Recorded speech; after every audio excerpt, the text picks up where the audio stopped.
What's up, guys? I've been doing a lot of research lately on the underground in general. I've been a fan for about 5 to 7 years, and I've seen these names a lot, but I never really delved deep into them, and they're not really talked about at all. So I just want to shed some more light on these guys because they're doing amazing work, and they're making the underground more professional and giving a lot of these artists more opportunities. So let's get into it. Always thought you were the one for me. Now you hit my phone like you don't want me. You testing my phone like what's up? Anybody from Ninth Street, Hallwood, or like anybody like Unified Atlantic Uke, anybody on the management that if you somehow see this and want to give more information about it, just send me a DM on Instagram and I'll make a more informational video because a lot of this information is just stuff I found on like Google because there's like nobody knows about these guys, I feel like, other than artists and you know, like nobody talks about these guys really at all. A little background before we start with the full story. With Nassim, actually, he's the one that has the most information about him because I found his LinkedIn. He worked at multiple different places during his high school career because he was actually in high school from 2016 to 2020 at New York. Um, he worked at Mass Appeal as an intern. He wrote 20 articles for Mass Appeal focusing on streetwear and music. So he already was into, music and all that before he made Afterlife. He was probably into like the SoundCloud era, if I had to guess. Lil Peep X, Lil Uzi Vert. I'm pretty sure he said in an interview, though one of the very few interviews that he really liked Lil Uzi growing up and stuff like that. So that's probably where the love of music came from. He also worked at Mass Appeal as a digital ventures, and he created social media graphics for Instagram and Twitter using Photoshop and Illustrator, and scouted talent for events, which is probably why they had so much experience doing it so early on. Next, he worked as a researcher on a book about Nipsey Hussle, and he interviewed friends and associates and also helped with book formatting and social media outreach. So he has a lot of experience in these types of things anyways. This was 2019 to 2020, so about when he graduated. So at this time, he's probably around 18 to 19. Then during the summer, as an A&R intern at 300 Entertainment, he helped the social media team to track artists and statistics and attended meetings. He also did assignments from PR and marketing, influencer marketing, and A&R departments on a weekly basis. And then after Afterlife was created in November of 2020, he also got even more experience at Emerson Launch as well as Burb as a social media coordinator. And then at this time, probably November 2020, like freshman year. Oh yeah, it is freshman year. So during Harry Jenko, Harry Jenko and Nassim's freshman year, they probably met through a dorm, anything like that, like I said. And they probably just hit it off from music and then went from there. Our story starts with Harry and Nassim going to college in Boston at Emerson College. I'm assuming they both went for business because Nassim has a creative enterprise degree. They either met through friends, dorm, Instagram, something like that, and they connected and they ended up creating Afterlife together, which originally was a management slash, like they did shows and all of that. And one of their first people that they really connected with that I can see is Rich Amiri, which Rich Amiri is from Boston, and so is a lot of the people from Afterlife. Like a lot of them are from Boston, from what I've seen. So I'm guessing they found like common artists that they liked, and they started bringing them in as they started Afterlife. Because the first Afterlife, as I'll pull up right now, post was in 2020, late 2020, I believe. And after that, they started doing shows for Rich Amiri and stuff like that. So I'm assuming they had a connection with them before that because, there's I don't think there's no way that they could go from having nothing to going to shows. There's not a lot of information I can find either. There's not really interviews with these guys at all that I could find. I've found some pretty niche videos about them, but it's not even about them. It's about like them hanging out and doing music videos together, which I'll show you guys, like from Wake Up Fucked, I think, or something like that. That's this guy's name, but I don't know their relation at all. But there's a couple of videos that include Harry, especially not Nassim. I'm guessing Nassim is like the front head guy, and then Harry's back end because Nassim's linked to everything Afterlife and Ninth Street. But Harry's more known. I feel like he probably does the talent work, like he looks for people, because ARP, if you guys know who that is, he's an up and coming rapper. I think he's about my age, 17, 18. He's been rapping for a while, but Ninth Street just hit him up, I believe. I seen it on his Instagram live. I was in there, and Rexby2 was about to join and everything like that. So their reach is very wide. They know how to pick out talent and stuff like that, and you'll see that throughout the video.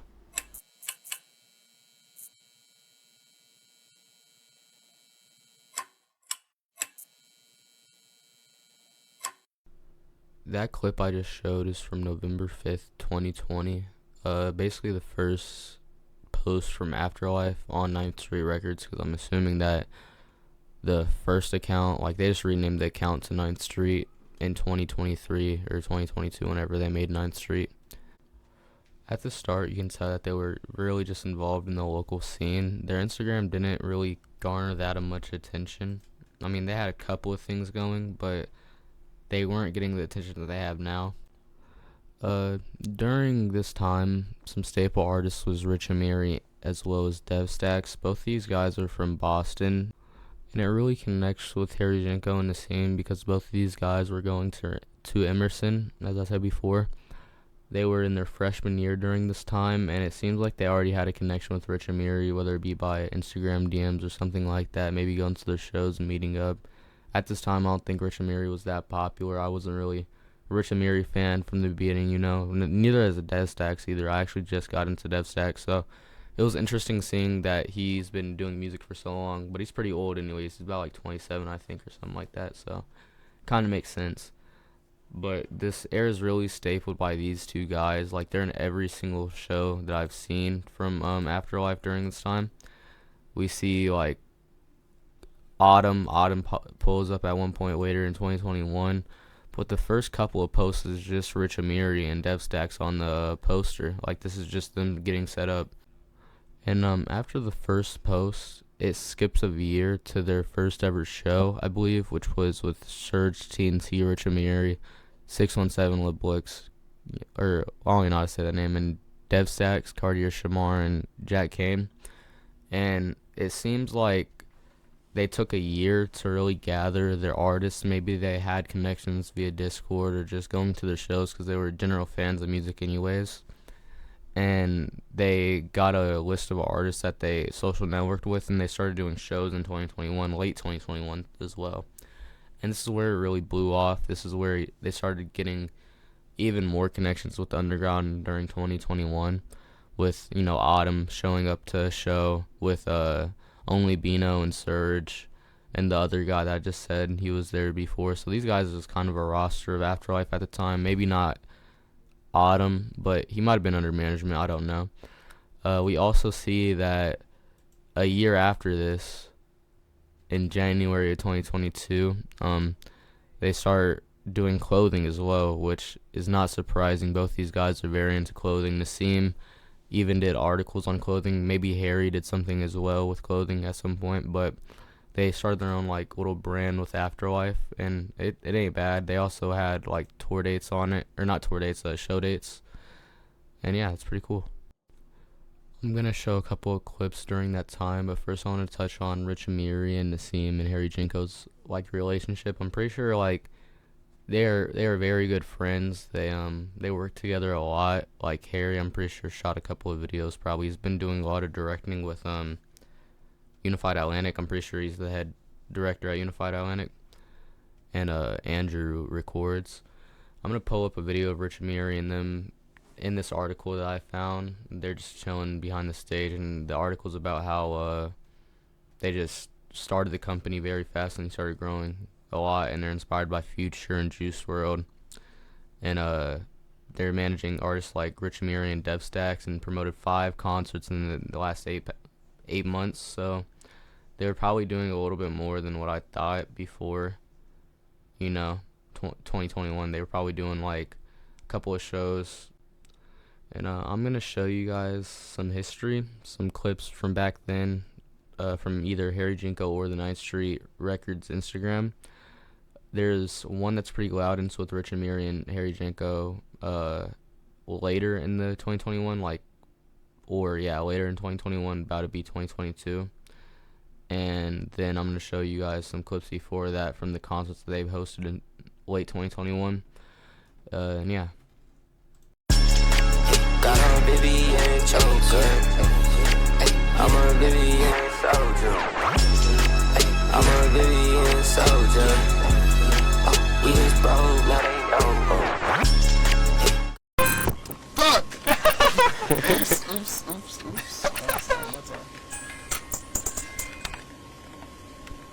Yo. Besides for the bull, I'm so up. Bitch, she gon' total. But don't go taking no dick. My nigga, I saw my nigga, I so let's take off your medulla. Boy, wanna give me a kiss. $100 smoking up. Smoking again, that boy ratchet on piss. I'm working with you, playing on play. Like that bitch, I'm tryna get in the milk. Never shoot me, but my bitch, I'm on voodoo. I put you off like a egg, you gon' know you. I make up breakfast and play like it's voodoo. My love is ice, so they call it a voodoo. We got a crazy fucking lineup tonight. Artists are they're feeling so energetic. Everybody's so ready to go crazy right now.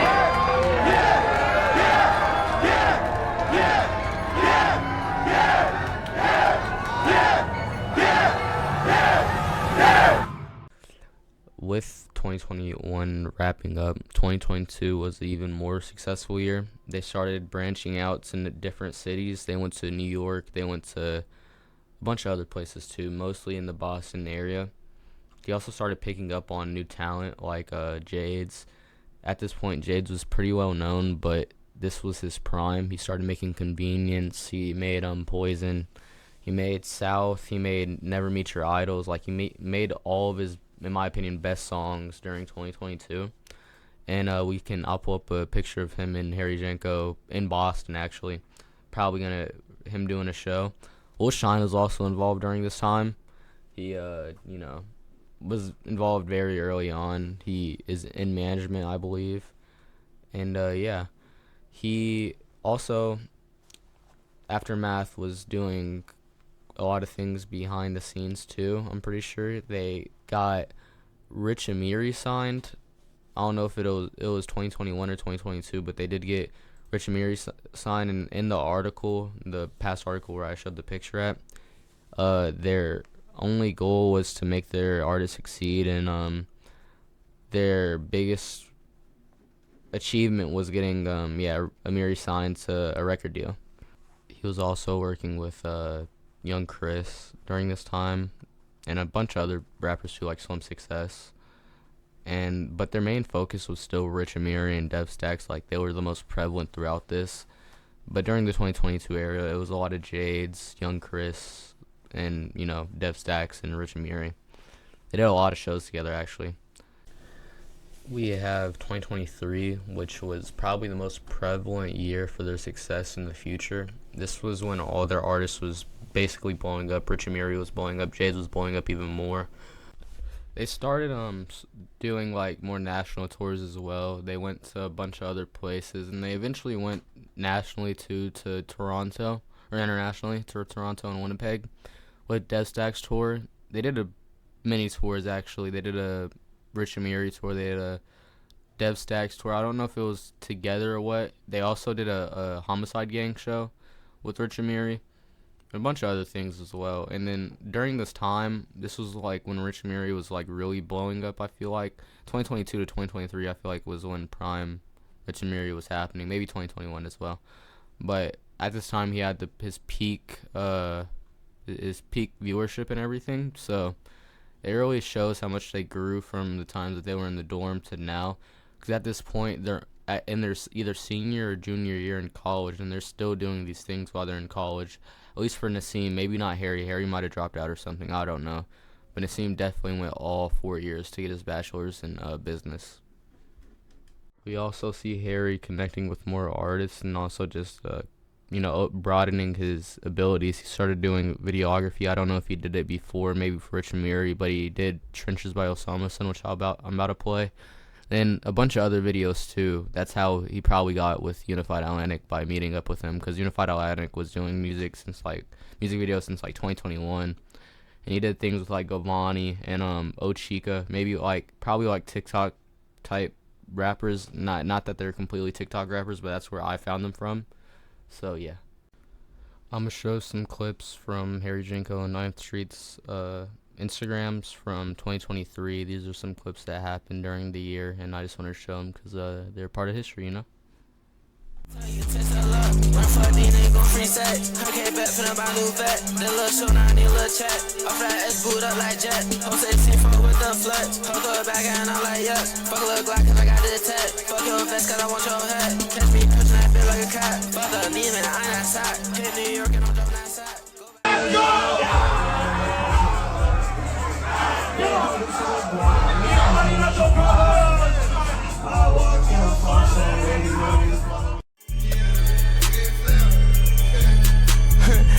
Going crazy in this bitch and they think that a young nigga slow.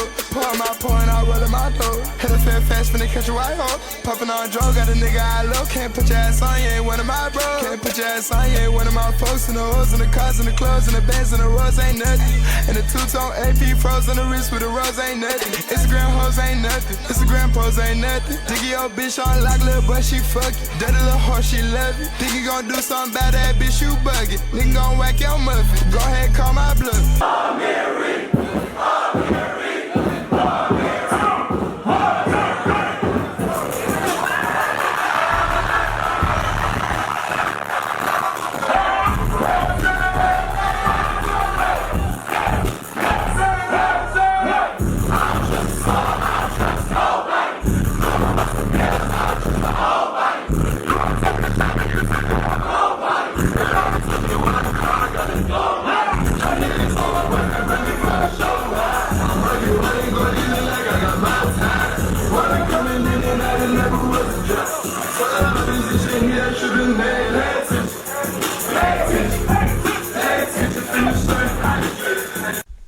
And at the end of 2023, the year was very successful for these guys. They started picking up on new talent like Uke as well, which is currently on the management team. We see more of Lil Shine, Swappa. We actually see Swappa now with DJ Resi and Boo. Dev Stacks is still around. Rich Mira, of course, is still around. That's like their statement piece. Jade's is still around. And I feel like Jade's probably got Uke into Afterlife. And yeah, Jade's was touring with Rich Miri and everything because of probably Harry Jenko and Afterlife. Yeah, there's a lot of things going on that year, but on to 2024. 2024 was an amazing year again, mostly because of the placements that they did in 2023. They really picked up the right talent because all of their artists was blowing up. Swappa, Dev Stacks, literally all of them were blowing up. Even Unified Atlantic was going up in the scene, We also see Lil Shine more and more. We see Swapper, Dev Stacks, I believe, on Black Boy Max's stream. I'll play that in a little bit once I do the overview. We see a lot going on actually with Afterlife, but around the end of 2025, I believe that they start speaking to label execs, or not label execs, but companies to pitch their. Either they pitched or they got reached out to, and they went with Hallwood Media later on. But I'll get to that in a little bit. But during this time, yeah, everybody's blowing up. They're continuing doing shows. They really start getting into their bag with videography, especially with Harry Jenko and Rex. Rex was going crazy during this time. And yeah, it was generally just a good year, about all the same, but just more and more development. I ain't never sober, yeah. I like all my hoes in love with me, yeah. Try hard, Jeep the fastest, then her automatic, yeah. Think I need some glasses, I'm trying to see who cat me, yeah. Pretty ass bitch calling me daddy, she know she the best, yeah. Just got back to the trap, yeah. Eyes beaming, bitch, I fell in love with a pet. Yo, just season, ran off from the plug, just ran back. Yeah, just season, ran off from the plug like a day track. Yeah, I ain't gonna lie, I'm high as a bitch. Yeah, I ain't gonna lie, I'm high as a bitch. Playing with these racks like a kid. I'm the type niggas gonna turn on my kids. That earth nigga, I don't do no bids. That earth nigga, I don't post shit. On to 2025, it's just more of the same, but even more success. They reached 1 billion streams, I believe, and then they signed the Hallwood acquisition deal, which I'm pretty sure they're just a partnership of. I'm pretty sure they own Ninth Street, or they might be like a sister company to Hallwood. But Ninth Street also transferred their name between like early 2024 to like middle of 2025, I believe. So it's probably right before Hallwood invested in them or acquired them. A little bit more on Hallwood. Neil Jacobson is the CEO of Hallwood. He's been in the industry for more than 20 years. Jacobson worked at Interscope in a division for him, and they produced a lot of things actually. Like worked on a lot of things. They worked on Nirvana, like Nevermind, and Earthro, Guns N' Roses. They worked on Weezer, Elton John, and then modernly Kali Uchis, or whatever you say her name, Olivia Rodrigo, Marshmello, and Lil Jon. And there's a lot of things going on in Hallwood. They're a full service business, so they help you with merchandise, they help you with getting recording done, they help you with a lot of different things actually. So them meeting with Ninth Street makes sense because Ninth Street offers a lot of show type and talent prospecting, so it does make sense that Neil Jacobson would acquire Afterlife and get the help of Nassim and Harry, because they're very smart individuals when it comes to this side of music. It also gives Harry and Nassim, as well as Ninth Street, the ability to put more capital into the underground, because relatively it doesn't, like, some rappers get, a couple million, but most of these guys are like in the 100,000s monthly listeners, which is good, but it's not enough for like full scale production, and guys like Hallwood will probably step in and help out capitally for, a reputation. These guys they're massive guys. They're massive. They have 1,000 like employees and associates that are involved with it. They have 252 golden records. Like, these guys are very involved with music. They know what they're doing. And Harry and Nassim coming together with these guys allowed the underground to become more professional. Like, Unified Atlantic is probably funded by Hallwood. I'm pretty sure he follows Hallwood on Instagram too, so I wouldn't be surprised if he worked with Hallwood as well.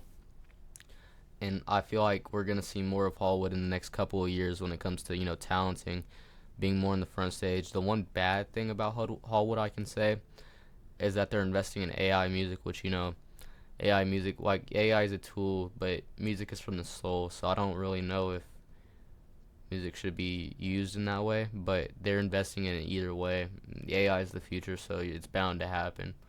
But yeah. Thanks for watching, guys. That's about it. There's way more information, but for one, I don't want the video to be too long, and for two, there's a lot of information, but it's not in plain sight. Like, I'd have to look through every Instagram post to get every detail, and at this moment I don't really feel like it. It was just a quick video idea that I think would be interesting. If you guys want some more, just let me know. I'll go more in depth into it. I just wanted to shed some light on these guys because they are doing amazing work, and I hope they make the underground more mainstream, because we see with Richard Mille, that man went to the moon and back. He's very successful, and you can see it in Harry and Nassim's business ethic, that they really believe in the underground and these artists as well, and that we're the new wave. Our age is the new wave, and the internet is something to be proud about and to promote on, because the future is the internet and the present is the internet. And I hope you guys enjoyed the video. Just let me know if you guys want to see some more. I might do some more videos like this. I don't know. Probably won't do that many numbers because a lot of people don't know anything about this type of thing, and I hope to see, more about Hallwood too. I'd like to know more information because these guys are massive. They literally run like the underground right now. They have multiple artists. If you look on their Instagram, you'll see like they do weekly checks for for artists, like their release schedule. And it's kind of absurd how many people that they have under their belt. They're like a monopoly on this, and I hope it doesn't turn out bad, but it's good for the environment. You get more capital, we get more out of everybody. We get better, better videos, better quality of music, all of that. make sure to follow everybody I mentioned in the video. They all do such amazing work. Like Unified Atlantic, he probably makes the best music videos of, you know, in the underground. Harry's very good at prospecting the scene. Is probably a good businessman. I don't know for sure, but he has to be, you know. He went to college for it. He knows what he's doing. You know, Hallwood, check him out. Even though they might turn into a monopoly, you know, they're doing a lot of things right now. Even Wade's a part of it. A bunch of people's a part of it. It's very interesting to look at it, and I hope you enjoyed the video.